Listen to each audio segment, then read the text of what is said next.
Hey everybody out there in Wrestle World, indie wrestling joints across this nation. If you're watching this as a vlog podcast of the 1, 2, 3 show.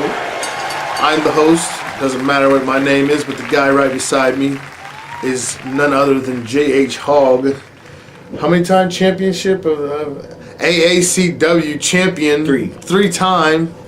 Have you ever held the tag titles? Have you ever held the tag titles? Or been a part of a tag title run? Yes, I have, but it wasn't as J.H. Hogg. I was working a show up in Huntington, Indiana. On the way up, we just kind of slide in, get to the arena, walk in, get in the dressing room, I get my gear on. Guy's like, "Hey, you're gonna be tag team champion tonight." So you were just told last. Yeah, basically it was get up there, boom, tag team champion. We go in with the titles and we lose the titles. So nice. Yeah, sweet. That's kind of how they roll sometimes. But basically, I think it's going to be much easier to try to talk about something that's already happened rather than try to predict. Because my predictions really sucked. All right. Horrible. Here we go. They were horrible. But we start out. Go ahead. I know this is something that you don't like but I did predict on our first episode that we ever had that when they were bringing out the female tag team champions. Yeah. Wow. I think I teared up last night because I was so happy to see that, number one, how this wrestling business has moved forward with females being equal to males, and then them actually being a part of history by putting out and those titles are very sharp, dude. You look at those titles; those things are pretty nice. They're pretty. I think they're better looking than the Raw and SmackDown tag team titles. The matchups were obvious. My only stink about the whole thing, and I know there's other people out there that saw it like this. Sasha got hurt early on and played the whole "I'm gonna hide over in the corner of the cage."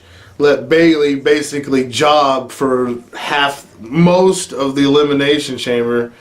Every time a group came out, Bayley was attacked, but Sasha wasn't. I was watching, you know, and she was out for like half of the Elimination Chamber. So I knew, and I turned to my wife because she watches it with me now, and I was like, "Babe, they're gonna win right now." And they didn't. Nia hadn't been out yet. The Iconics hadn't come out yet. Oh my God. The Iconics, when they came out, running around trying to pin people, that's what I love about the way that they're developing the women's matches, because they did the same thing with the Royal Rumble. They had a chick hiding underneath the ring, and that's part of the WWE magic that I enjoy. Like they keep you guessing. They pop out new ideas and new ways to surprise you. Most of that stuff is like old school stuff. That's that's what they used to do way back when. Yeah, and I think like when Hornswoggle joined the Attitude Era around in there, and he started coming out from underneath the ring with that whole. It reinvented it again. It made it exciting to know that not all the action is going to come down the ramp or from the crowd. They remind you that it can come from underneath. If you look at that roster that they had last night in that women's tag team match, they had a lot of women that were able to do things, but I thought it was balanced. I thought it was well balanced. They had good teams. You had your athletes. It was a really good match. It really was a good match. You had your athletes. You had your jobbers, which were the Iconics, the jobbers. Nia Jax, and then you had the big power team, and you knew somebody that Nia or her partner or Sarah would have went through that glass or the plexiglass in the chambers. Wow, you knew that was going to happen. Right? You knew that was going to happen. That happened twice. That happened in both of them. It happened in the male and the females. Yeah. Well, you knew they were going to. No, Kofi Kingston didn't go through, but we'll get. But I think there was somebody that went through the males. Yeah, I think it was. I can't. If there's somebody else that went through, put it in the comments because I don't remember. I fell asleep during that match, so it's like. So Bayley and Sasha win. That was a no-brainer. I told you when we started talking about the women's tag team championship. He called it. They will be the first ever women's tag team He called it. He champions. did call it. If you go back, And I mean, is it 2 episodes? Yeah, Yeah, I mean, 2 episodes. Once they started talking about that, them women have put in so much time. But I think it's funny because right now with what I don't really understand, like you still do other stuff, and I mean I'm jumping ahead a little bit, but you still have the thing where they're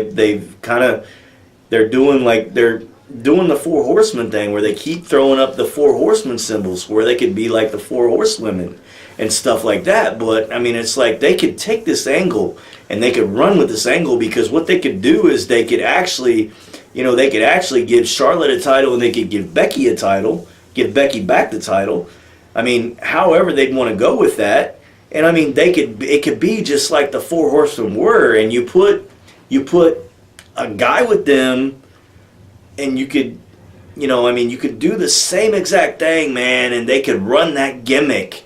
That, I think, would be like the coolest thing. Well, who would be? Now. Who would be?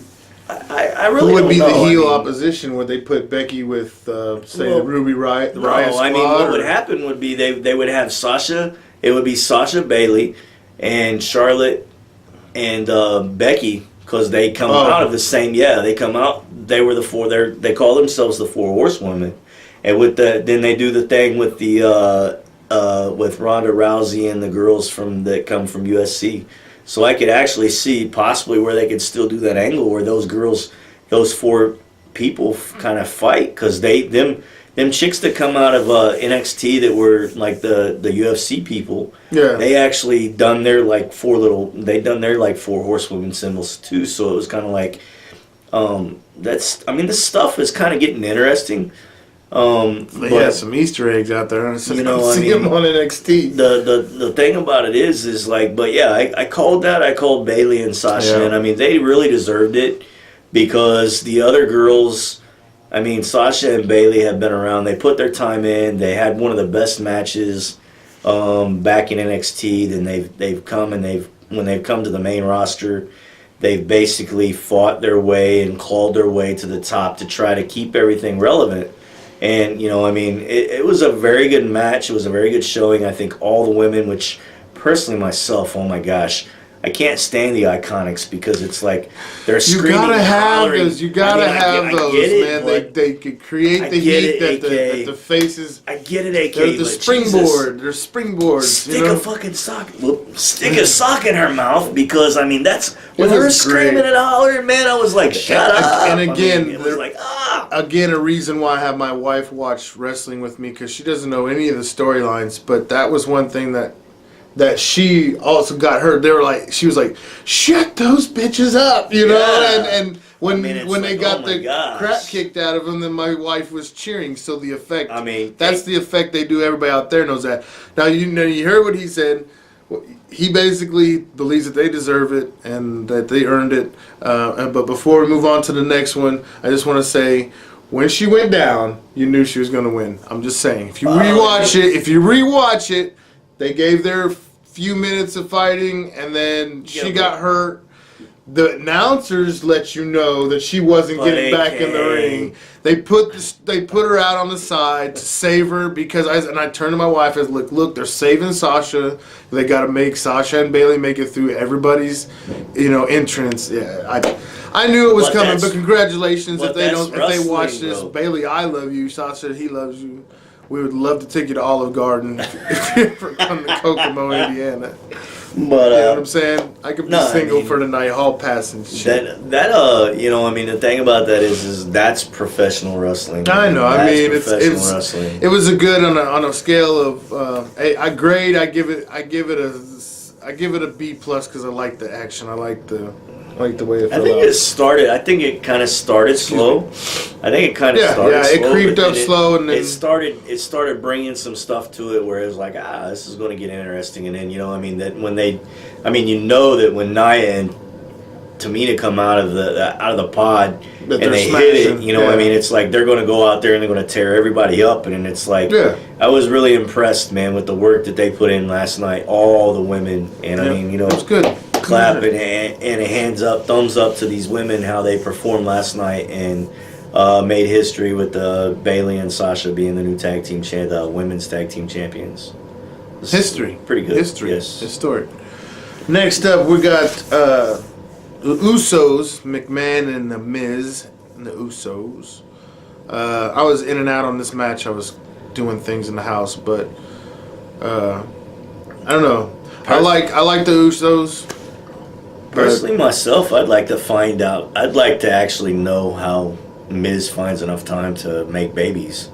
Because, I mean, it was like, oh, we got an announcement. And, I mean, really, I mean, I get it, but, you know, I mean, it's like, nobody really likes you, Mike. I hate the guy personally. And, I mean, it's just crazy because I do not like The Miz at all. I've never liked him when he was on Real World. I never liked him when he was on Tough Enough. And, I mean, I've never liked him when he come to WWE, which that's my personal opinion, but the best thing about him is his wife, and, you know, congrats on your, you know, second child.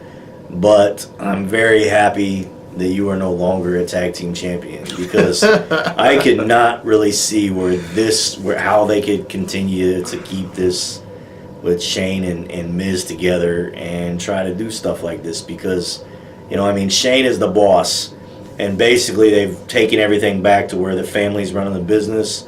Blah, blah, blah. So why are you going to have Shane out there, who is going to be an entertainer now, and he's going to be a wrestler and a tag team champion, when he's supposed to be the boss? There's not much, I think we talked about in the last episode, that there's not much you can do with that when the foreseeable, if you've watched wrestling as long as you and I have, and a lot of people out here have, you can't see a storyline being brought to fruition between, you know what I'm saying? Like you said, he's an owner, he's a manager. You know, you can't have him out there challenge. I mean, you see parts of every time Shane goes out, and I mean, he's a good entertainer, he's a great entertainer, but you see everything that he does, you always know, and it's so predictable with what he's going to do. Yeah. He's going to do the coast to coast, and then he's going to do the elbow drop off onto the table, and that's what he done last night. You know, I mean, and it's like, yeah, I mean, it's.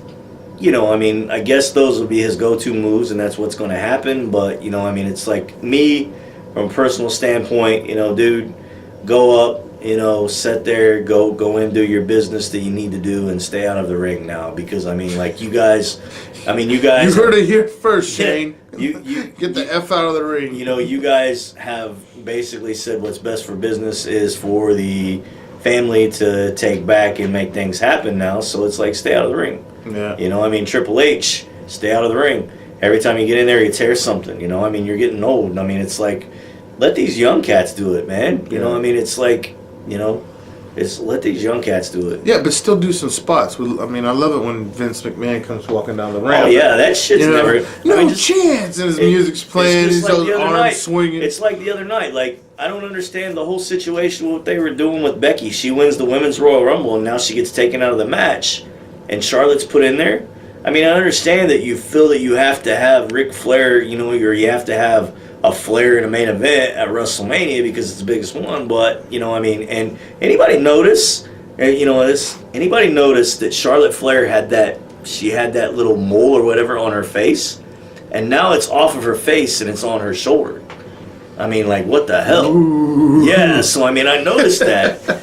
You know, so I'll try to get a picture and throw it up right here. Yeah, I mean, it's like, it used to be on her face, and now I think last night, I think now it moved to her shoulders. So, I mean, she had plastic surgery to get it removed. We can't stop talking about the females. I mean, hey, yes, but, you know. Now, back to what we were doing, Shayna Mac, and I just give it a C. I think it's a filler match. I like the Usos. I think the Usos should be up against another tag team. When two tag teams have similar looks and feels, it's better than a mismatched tag team like McMahon and Miz. You know what I'm saying? Like, right. You get two Bobby Lashley looking black dudes against the Usos. Harlem Heat, perfect example. Harlem Heat was a classic tag team. You believe them, you believe their story, you believe their fight for things and their attitudes. And when they went out, they looked great against other tag teams, true tag team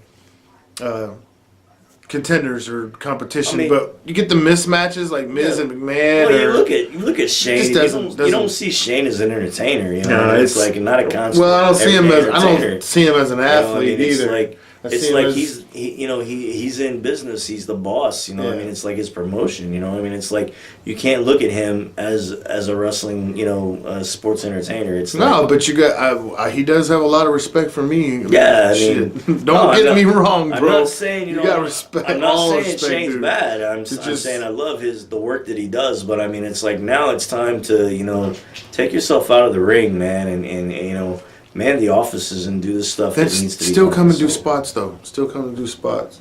Baylor defeats Lashley and Rush. You had a synopsis of this you summed it up pretty well. Everybody know that Finn Balor, you got Bobby Lashley and Finn Balor, and I think the reason why it was David and Goliath. Yes, that's a David and Goliath, and you wouldn't expect. It's more or less like you had Balor trying to wrestle Brock Lesnar last pay-per-view. Right. And, you go in there and he's still got, Lashley's a bigger guy. Balor is smaller. You put Rush in there because I feel that you look at that and you always know. And I was baffled by, 3 title changes last night. Was there 3? I think there was 3 title changes last night. And I was like... We're looking at notes. Yeah. Maybe 2, 3 or whatever. Yeah. But I didn't think that they... I didn't think that they were going to. I didn't think that they were actually. I didn't think that they were going to change titles last night. But I mean, that right there would be expected because you look at Finn Balor, you would expect him not to beat Bobby Lashley. So you go up and put Lio Rush in there, and you make it a 2-on-1. You make it a 2-on-1, and when it's a 2-on-1, then boom, it's easier for him to defeat Lio Rush. So and then Lashley.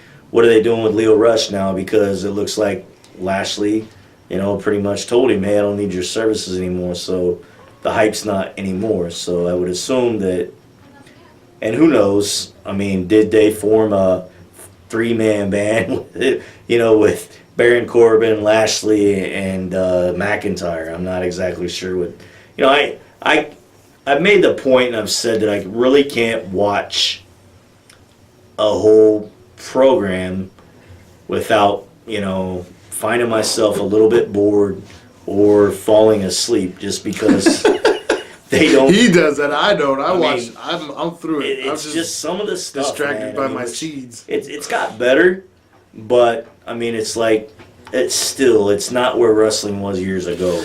So basically, and I agree with his synopsis of that battle. It was the fact that you're not going to let Lashley pin Balor. Balor's not going to pin Lashley, and the only scapegoat was Rush to take the punishment. And Finn's worked hard. He's worked hard for the championship. So, Intercontinental Championship. Finn Balor wins a championship from Bobby Lashley. It's going to be interesting where they're going to go with that. As far as who Finn's going to actually feud for the title. Which he is a pretty decent choice for a secondary champion. So, he's a good athlete. Yeah, I love Balor. Balor's good. Balor's good in my book. I'm just waiting for the Demon to come back. Everybody wants the Demon. So next we have I'm looking at notes again. Rousey and Riott. And Ronda Rousey. You're gonna say Riott. He says it was a disappointment. The match was. He thought that Riott was jobbed out. It's Ronda Rousey. When are they gonna? It's just the point they got to get her to WrestleMania.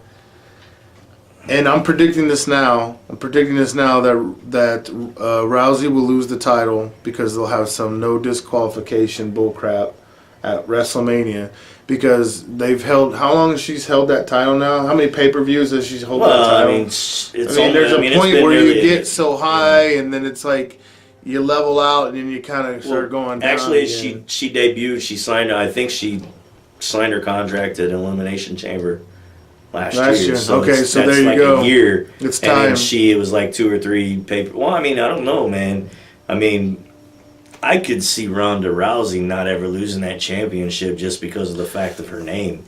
But I really feel like so, man. I think they're trying to move on. I feel like they could have done a little bit more with that match because Ruby Riott, I mean, to me, it was, that match was a disappointment, which, one, I mean. You're not a disappointed, Ruby. We love you. No, We're from Indiana. I mean, we got your back. The thing about that Fuck was. Ron, I'll punch a woman. They could have done a little bit more with that match because, I mean, I feel that the match by far, I think, was too short. And it was just, to me, I kind of felt like they jobbed out Ruby.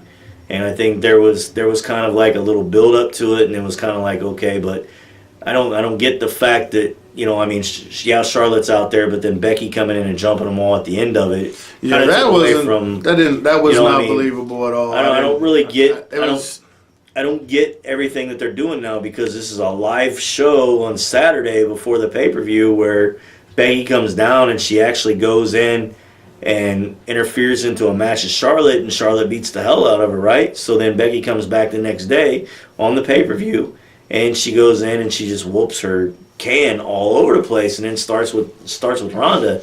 And I mean, the internet after the show, after the match was over, there was pictures on the internet where Ronda Rousey had gotten her head busted open. She was actually bleeding in some of the pictures. So I mean, she took some pretty heavy shots, but I don't. My personal opinion is I still feel some way they've got to find a way to put Becky back in that match to make it a triple threat match. So he's calling triple threat for the women's because title. I just don't think that at WrestleMania, I don't think that you take Becky out of that slot and put Charlotte in that slot because, I mean, why are they continuing to do stuff with Charlotte and Becky? Because I think that Becky still has to have some kind of involvement. I'm saying, I'm saying WrestleMania, I'm saying that I think it's going to be a triple threat match between Ronda Rousey, Charlotte Flair, and Becky Lynch. He's calling it right here, right now. That's kind of what I may be wrong, but I mean, that's kind of what I see. Yeah, it sounds good but, to me. Yeah.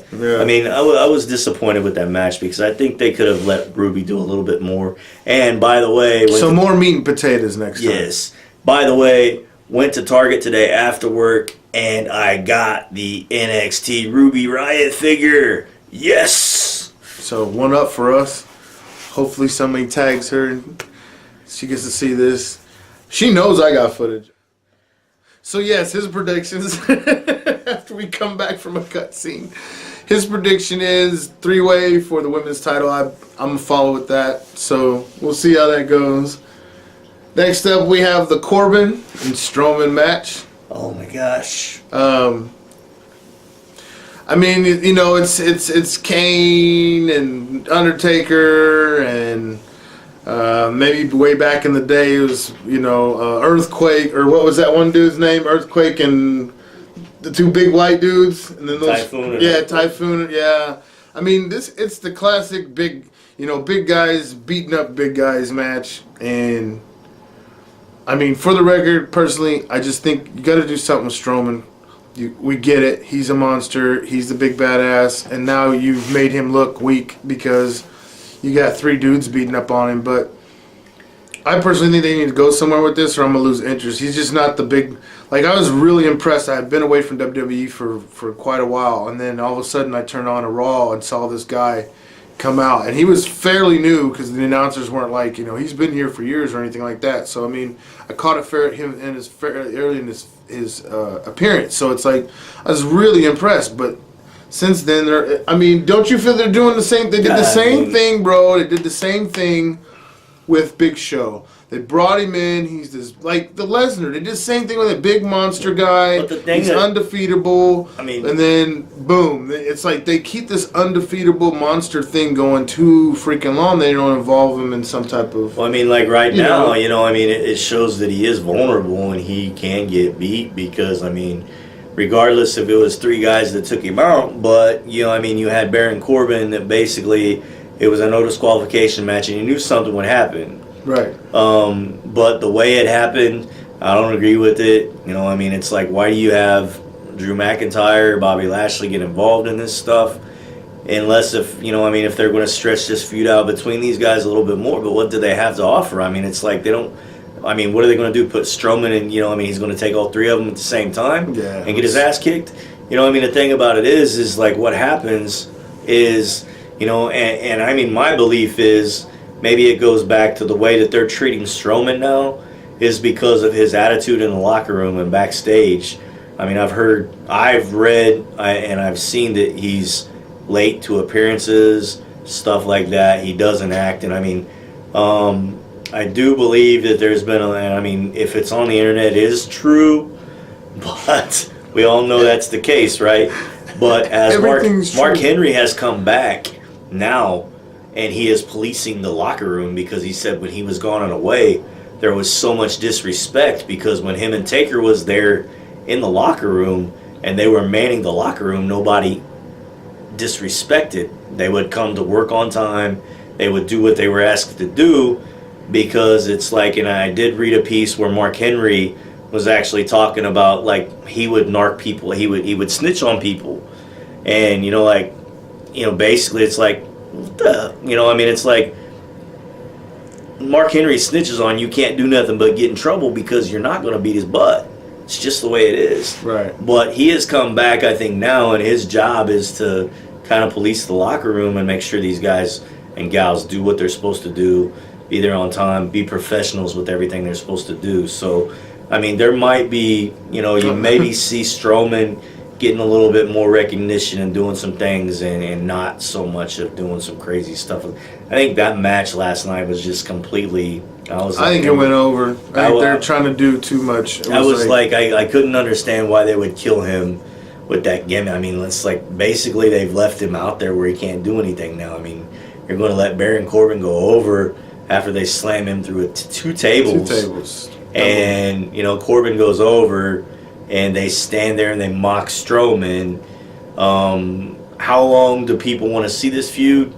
I don't think not too long. Because I mean, personally myself, I don't want to see Baron. I don't want to see Baron Corbin and Strowman go, more than one or two matches because it's like neither one of them are that athletic. I mean, it's just Baron Corbin, monster.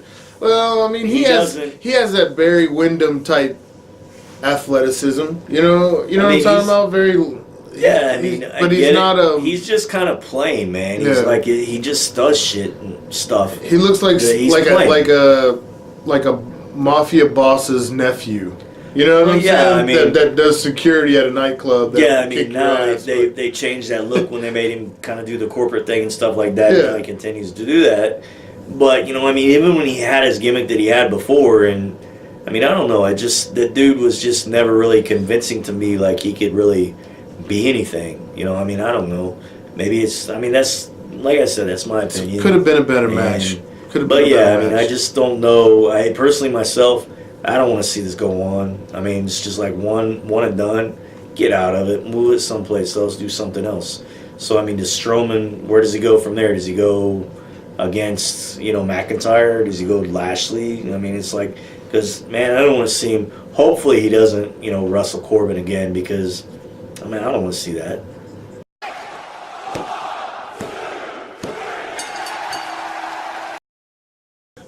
Last but not least, we had the men's Elimination Chamber. And I did fall asleep during this match. And I didn't. I was in and out again. I was cooking breakfast, having breakfast dinner. You gotta have breakfast dinner. It was Daniel Bryan, Randy Orton, Samoa Joe, Jeff Hardy, and AJ Styles, Kofi Kingston. Kofi Kingston. Sorry, Kofi. Even though you never see this, for the most part, like since he was in and out on most of this, for the most part, it was a good. Like I liked the way it started. The matchups were good. You knew Randy Orton was coming out. Randy, I love you, bro, but you're filler. You know what I'm saying? Like, who we gonna put in this 4-man tag team? Oh, just throw Andy out there. He'll throw a couple RKO's around. Very talented Randy Orton. Don't get me wrong, bro. It's all good, man. It's just you knew he was in the mix. He's always gonna give a good show. There's people that work for Shane that are like that. Crisis is one. If you call him, he's gonna give you a really good show, no matter what happens. I think Randy Orton's like that. He's going to give a good show no matter what happens. Yeah, he's a good entertainer. And that's a tribute to put you in the Elimination Chamber. It's saying, your character is strong enough to carry one of those, excitement that you're going to come out and battle other people. He can do stuff to put people over, not take away from anybody else. Which is it's probably better than being the thing that gets over, or the person that gets over is the person that helps you get there. You know what I'm saying? Otherwise, anyway. So Elimination Chamber was pretty good. You reviewed it. I like the Kofi Kingston thing. You give them your take on the Kofi thing. I like what you said about that. Well, I've been seeing a lot of stuff, especially reading on Facebook last night after it was over, and they were talking about, again, how WWE does not give Afro Americans a chance to win a championship. But Kofi Kingston took a spot from somebody that was injured that could not compete. So therefore, I don't believe they would change storylines going into what they got to do for the next couple months for WrestleMania. Kofi definitely could basically be a star that would, could carry a promotion. But, you got Daniel Bryan who's doing this, and I think he's getting way over as this heel, as this new Daniel Bryan thing, because of the fact that it's he's the Earth's Daniel Bryan or whatever it is. So, it's a lot of people... now they're riding off instead of yes, they're riding off no. That's more T-shirts, that's more promotions. People are more. You know what I'm saying? Right. He in the new Daniel Bryan. Now the people that went and bought the Daniel Bryan shirt are going to get the new Daniel Bryan. And then he had him redo the new title. He's actually got the Planet title or whatever it is. Yeah. Where basically he's taking everything away. And I kind of like where he's going with this. I kind of like what he's doing with this. But, like I said, I just don't think that, that's that. I don't know. It's just there was a lot of good guys in there. But, out of all those guys, I think that, if anybody was worthy enough, it would have been Kofi. But, like I said, he was a fill-in for somebody that was actually hurt. And when I first seen that lineup, I'm like, why is that dude in there anyway? Because, that guy, I can't even remember the kid's name. But, to me, he wouldn't be a main eventer that you would actually put into a match like that. But, all in all, the guys entertained last night. It was a decent match, which what you're going to get when you have all those guys. You put them together, and they kind of threw them together, and, something magical come out of it. They had a decent match, but the decision to keep the title on Daniel Bryan, to try to move forward and try to see if they can make a little bit of money with this gimmick. That's kind of where I see things. That was the underlay of it. Kofi Kingston is part of the New Day. Every one of those people in that elimination, except for Daniel Bryan, have lost. Have gone out during a pay-per-view. AJ Styles has gone out and lost during a pay-per-view many times. You know what I'm saying? You were getting ready to say, Kofi Kingston's part of New Day. Samoa Joe has no action going on right now. He's just he's a guy for the Royal Rumble anymore. He's not a main eventer. And of course, fucking Jeff Hardy is not gonna hold any titles. He's out there for filler. He can lose. I don't think necessarily they weren't jobbing, but they were a little bit filler more than anything. They needed something to give, like you said, they needed some more with this no push before because you're coming up to the WrestleMania. That's it. Storylines end and storylines begin. That's what they say, right? Yeah. So everybody wants their WrestleMania moment, and it's it's going to be crazy to kind of see where things are because you've got most of the top stars that are out. Cena's not there anymore. Roman Reigns is gone. Do we really want to see Seth Rollins and Brock Lesnar? Who's going to face Daniel Bryan? Is it going to be? Are they going to give it to? Who knows? It could be Daniel Bryan versus Kofi Kingston in a match at for the title. But I just think that the New Day is kind of that group is making them money, and they're merchandise. They made shit tons of money and off I actually listened to a Bootios, pancake mix. I mean, I actually listened to a podcast, and it was Jake the Snake Roberts that was, and it was just like in and out of stuff, because it was Jake the Snake Roberts that was actually talking about Vince McMahon and how he believes. And he said that Vince McMahon is not about the guy that's out there doing the stuff for you. It's about the merchandising. And basically what he said was, it was when, it was something dealing with him and Hogan, and Jake had dropped Hogan on the concrete floor in the snake pit. And Vince stops him when he goes back through Gorilla, and he's like, listen, when they come up, they're going to start chanting. They're going to start chanting, and it's like they didn't chant. It didn't get the action that they wanted. So Vince just totally, completely, which it probably would have been a pretty decent feud. Jake Roberts is a heel versus Hulk Hogan. Yeah. That would have been something special to see, but it got scrapped because the fans never bid on that idea. So if the fans, you've got to listen to the fans when you're in a position like that, and you got to pretty much give the fans what they want. Yeah. Because if you don't give the fans what they want, then, we've had this discussion many a times where you go to a show and you're always telling me, look, man, they're looking at their cell phones because they're disinterested because they don't know what's going on in the ring. It's like they're disinterested. So, the thing about it is if you give the fans what they want and you keep things fresh and you keep things new, then they're going to come back and they're going to, they're going to give you the reaction that what you're looking for. So, they're going to ride your ride. That's one of the things that I think Kofi, basically he's on that big train with, he's on that money train with the New Day, and it's like I don't see them kind of breaking him off to make him a single star. Because they've just done so much with that gimmick, and I don't know. I just think right now, as a heel, Daniel Bryan's too hot to try to take anything away from him. It was pretty, but for the people that they threw in there, it was definitely, if I had to pay for that pay-per-view, I would have been satisfied with what I paid for. It was, and that shouts out to both Elimination Chambers, the women's and the men's were pretty good matches, even though they were somewhat predictable. All in all, it was a pretty good pay-per-view. Overall, I'd probably give it an 8 out of a 10. I give it a 7. I give it a 7, only because there was too much predictability in the ends. Maybe we should do predictions before. Do a predictions episode? Should we do a predictions episode? Yes, we will. So we might do a predictions episode for WrestleMania. Because.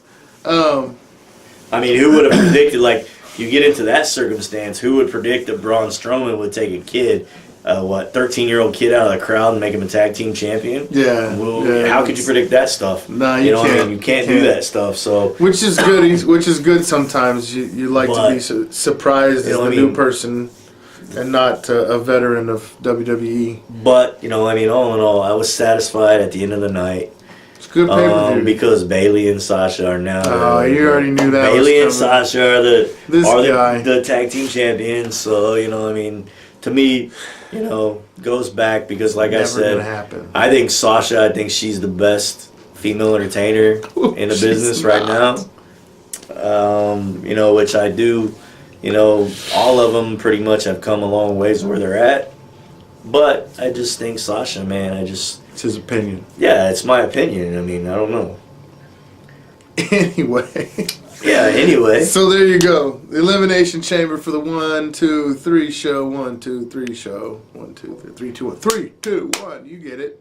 Hopefully next episode we can get somebody. Yes. We can get somebody in where we can get them. We can get a guest on the show. Yeah. And we can give you feedback from our Fed. We won't be here. We'll probably do it in a different location, somewhere nicer than my studio, without the green screen. Green screen. Anyway, for the 1, 2, 3 show, I am that guy, AK. This is Peace. This is J.H. Hogg, aka Shane Calsert. We're out. Peace. Prediction show. Next one.